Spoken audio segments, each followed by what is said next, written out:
미국 미네소타주 미니애폴리스. 단속요원과 대화를 나누던 여성이 차를 돌리던 순간 세 발의 총성이 순식간에 터져 나옵니다. 하지만 며칠 뒤 단속요원 시점에서 촬영된 영상이 공개되며 미국 사회는 큰 충격에 휩싸였습니다. 그녀는 웃으며 말을 건넸고 포위된 상황에서 벗어나고자 차를 움직였던 것입니다. 정부가 이민세관 단속국을 옹호하자 시민들은 분노하며 거리로 나서기 시작했습니다.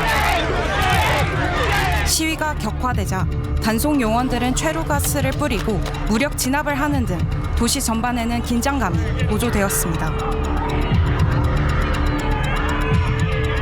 거세진 정부의 단속에 결국 학생들까지 목소리를 내기 시작했습니다.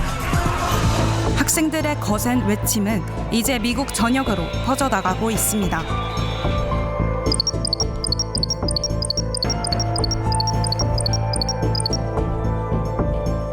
일각에서는 이러한 민주당 강세 지역 단속이 11월 중간선거를 앞둔 트럼프의 정치 전략이라는 분석도 나옵니다. 여전히 미국 사회에는 공허한 총성만이 거리를 가득 채우고 있습니다. 같은 도시에서 전혀 다른 현실을 마주하는 사람들도 있습니다.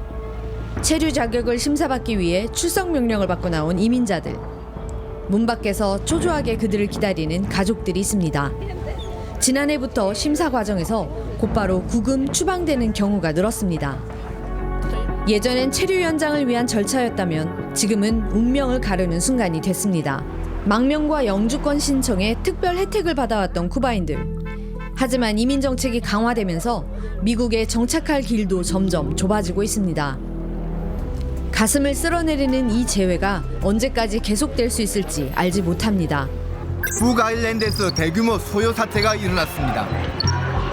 경찰과 격렬하게 대치하던 시위대가 불을 붙이자 차량에서는 화염이 치솟습니다. 사람이 살고 있는 주택에도 맹렬한 불길이 옮겨갑니다. 무리지은 시위대는 이민자의 집만 골라서 마구 공격합니다. 이들이 분노한 이유는 바로 하루 전 난민 신청자가 흉기를 휘두른 사건 때문입니다. 6월 들어 영국은 반이민 반난민 시위로 몸살을 앓고 있습니다. 지난 2일 공개된 영상은 6개월 전 사망 사건의 충격적인 현장이 고스란히 담겼습니다. He's grabbed my brother. He's took my turban off. Started grabbing my head. Are you injured? Yeah, I've got swollen eye, little bruise. Alright, just step back a little bit for me. 이민 집안 출신자의 신고로 출동한 경찰에게 가해자로 지목된 사람이 호소합니다. Don't think you have, mate. Hand. I can't breathe. Put the hand in the cuff, mate. I can't breathe. Please, brother, I can't breathe. 호소는 외면되고 신고자의 말만 믿은 경찰의 법 집행은 계속됩니다. At the moment, you are under arrest. That's for assault. So anything you do say may be given evidence. Alright? 그 사이 절규는 끊어지고 의식조차 사라졌습니다. 충격적인 사건과 이에 따른 선동과 가짜뉴스, 그리고 이중잣대 논란으로 영국 사회의 내용은 깊어지고 있습니다. 지난달 30일 남아공에서 대규모 반이민 시위가 벌어졌습니다. 이날은 반이민 단체가 이주민들에게 일방적으로 통보한 자진 출국 시한의 마지막 날이기도 했습니다. 시위가 격해지면서 이주민을 향한 약탈과 폭력 행위까지 발생, 900명 이상의 시위대가 체포됐습니다. 남아공에선 이주민들의 주거지를 노린 방화는 물론 목숨까지 빼앗는 폭력과 총격 사건이 잇따르고 있습니다.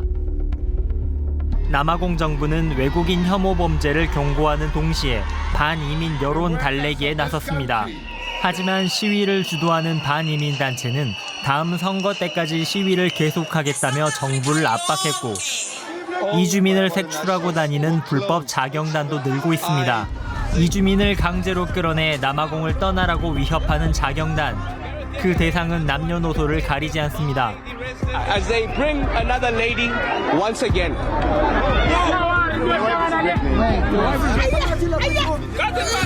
남아공의 항구 도시 더반에 길게 늘어선 사람들. 급히 귀국길에 오르느라 제대로 짐도 꾸리지 못한 말라위 이주민들입니다. I'm crying. because I'm living the small children. 나이지리아와 가나 등 각국 정부는 전세기와 버스 등을 투입, 자국민 긴급 호송에 나섰습니다. 이주민 혐오가 확산하면서 아프리카 국가 사이 이른바 흑흑 갈등도 깊어지고 있습니다. 수십 년간 인종 갈등을 겪은 남아공이 새로운 갈등의 벽을 넘을 수 있을지 세계가 주목하고 있습니다. 미국 철강 산업의 심장이던 인구 7만 명의 펜실베니아주 베들레헴. 이민자들의 도시였던 이 작은 도시도 지난해 대대적인 이민 단속을 피해갈 수는 없었습니다. 멕시코인 등 노동자 17명을 체포한 이민 단속국의 급습. 작은 도시엔 곧바로 공포가 퍼져나갔습니다. 중간 선거를 100여일 앞둔 현재 트럼프 대통령은 이민 정책을 다시 꺼내들었습니다.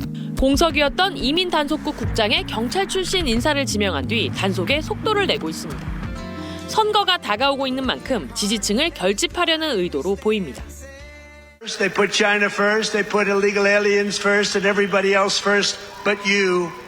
But we put you first by a lot.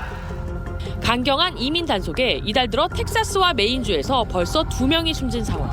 이민 정책을 밀어붙일수록 반대 목소리도 커질 수밖에 없어 선거에서 과연 어떤 결과로 나타날지 관심이 쏠리고 있습니다.